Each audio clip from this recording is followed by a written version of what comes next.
ভিডিওতে দেখলাম বাংলাদেশের কিছু ছাগল ট্যাম্প আর নেতানিয়ার ছবিতে আগুন ধরা মানে এই বিকৃতি করতেছে।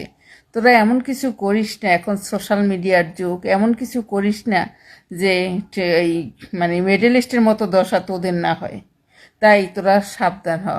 তোরা ওই পাওয়ারফুল ক্ষমতাধর শক্তিশালী দেশ আমেরিকা, ইসরায়েল, এসব দেশকে তোরা ছোনমনো মনে করিস না, বুঝতে পারছিস?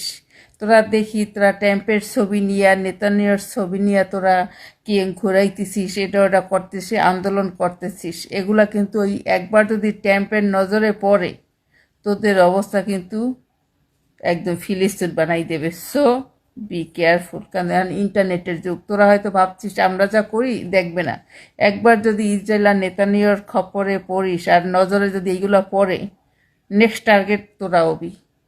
তোরা নিজেরা তো এখন ফোকায় পোঙ্গা মারস নিজেরা। এরপর শুধু আমেরিকা একটু চোখ তুলকে তাকাবে, জাস্ট ফায়ার হয়ে যাবি। সো কেয়ারফুল থাক, সতর্ক থাক।